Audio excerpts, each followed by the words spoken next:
Alright, if you guys could please turn to the page in your notes that looks like this, 1.4, measure and classify angles.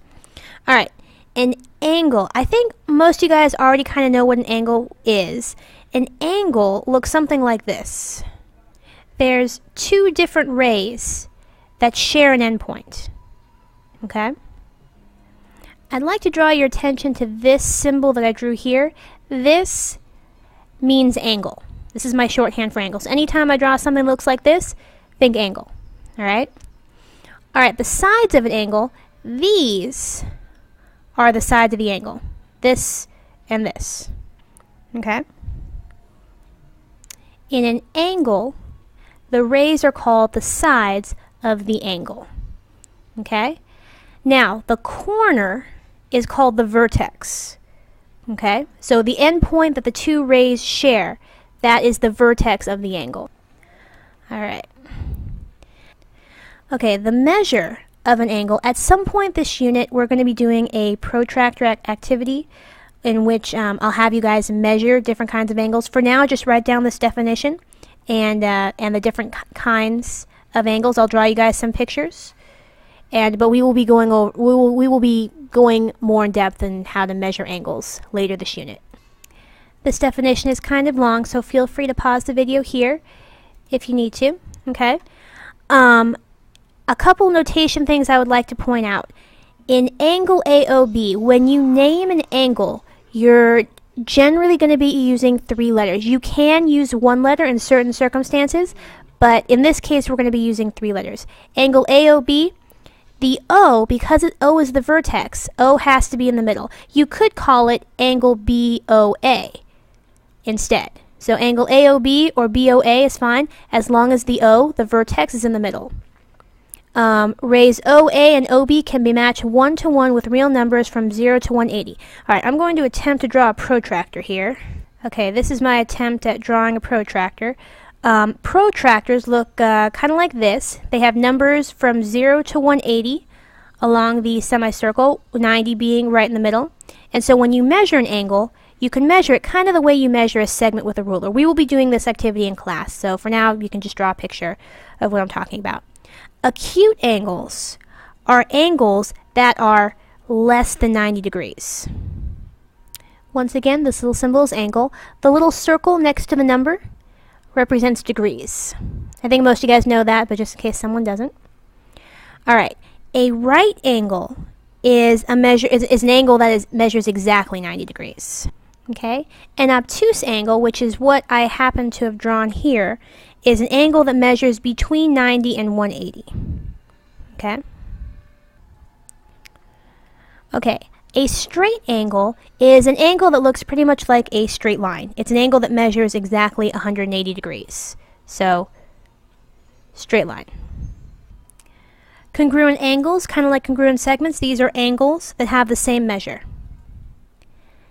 An angle bisector is a ray that divides an angle into 2 angles that are congruent. I'll draw a picture of that. So for example, in this picture, if this ray cuts this angle exactly in half, this is an angle bisector. Okay? These arcs indicate that these 2 angles are congruent. Sometimes arcs are drawn like this. Sometimes you'll see it drawn like this, an arc with a little dash in it, kind of like the dashes in the segments. But you don't need the dash. Sometimes I draw it, sometimes I don't. Okay? Just a reminder, this symbol and this symbol means angle. This symbol means congruent. Okay. So, name 3 angles in the diagram. Well, we have angle ABC.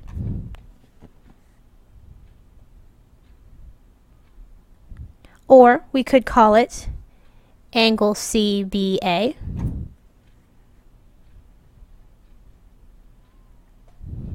We also have angle CBD.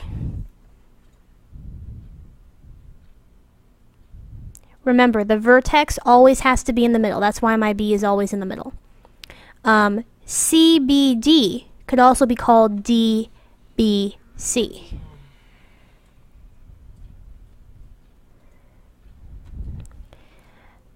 So there's this angle, There's also the big angle, angle ABD.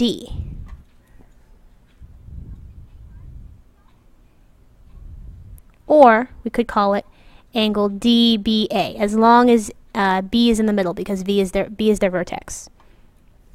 Okay. Okay. All right, let's go on to page 2. Postulate 3, protractor postulate. Consider OB and point A on one side of OB. The rays of the form OA can be matched 1 to 1 with the real numbers from 0 to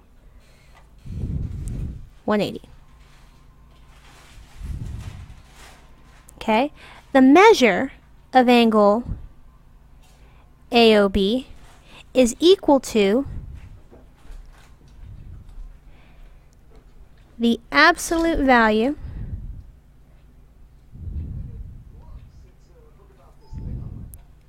of the difference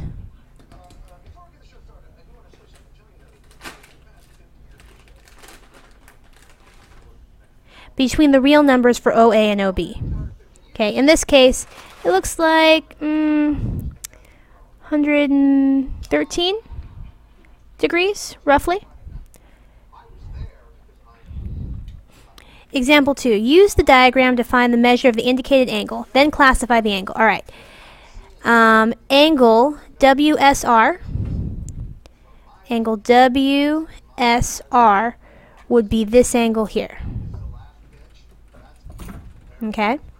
SR is lined up with 0 on the outer scale of the protractor.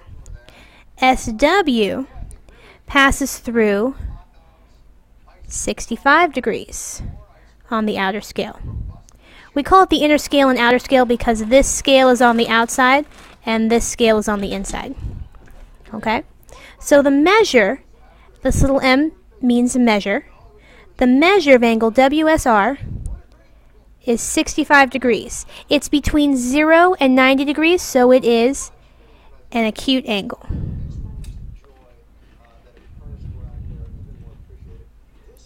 Okay. Ray ST, we're looking at this one now, angle TSW. TSW would be this angle here. Okay.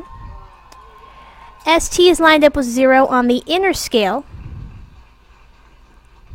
of the protractor. SW passes through, looks like about 115 on the inner scale. On the outer scale, it passes through 65, but because I'm using the inner scale for ST, I have to use the inner scale for SW also. So the measure of angle TSW is 115 degrees, and because it's between 90 and 180, it is an obtuse angle. All right, the measure of angle RST. RST is a straight line, so it's 180 degrees. It is a straight angle. Oops. Angle VST is clearly a right angle. It's 90 degrees exactly.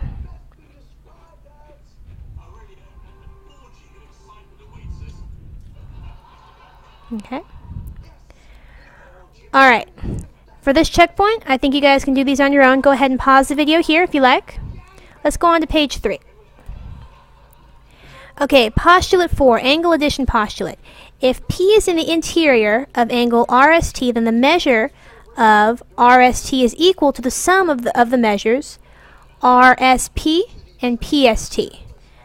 All right, so basically, if this angle here is, I don't know, 20 degrees, and this over here is 60 degrees, then the whole thing would be 80. You could just add these two angles together to get the big angle.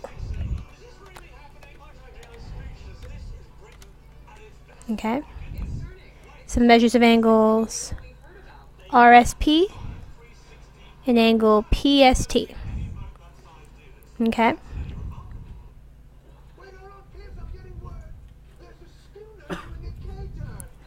Okay. So let's do an example. Given that the measure of GFJ, so this whole thing, is 155 degrees. Find these two angles. Now, according to the angle addition postulate, we know that GFJ is equal to this angle plus this angle. So the measure of angle GFH plus the measure of angle HFJ. That's the angle addition postulate. We know the measure of angle GFJ is 155 degrees. Okay? And we know that these two angles are these little expressions in terms of x. Okay, so we substitute. So, 155, I'm going to combine like terms. 4x plus 4x is 8x. 4 minus 1 is 3. Okay, I'm going to subtract 3 from both sides. 155 minus 3 is 152. I subtracted 3 from both sides. Now I'm going to divide each side by 8. So the 8's cancel out. If you can do this in your head, great. If not, you can always do long division.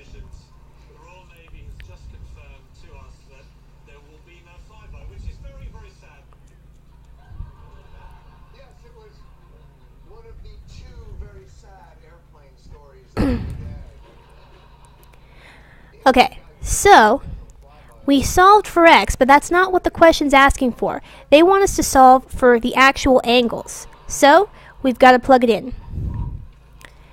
We know that x equals 19.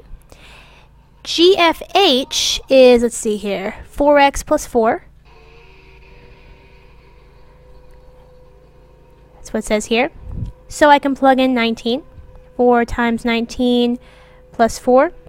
Let's see, 19 times 4, 76. 76 plus 4 is 80. So this is 80 degrees.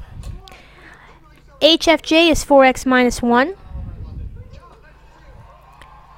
4 times 19, we already know is 76. Minus 1 is 75.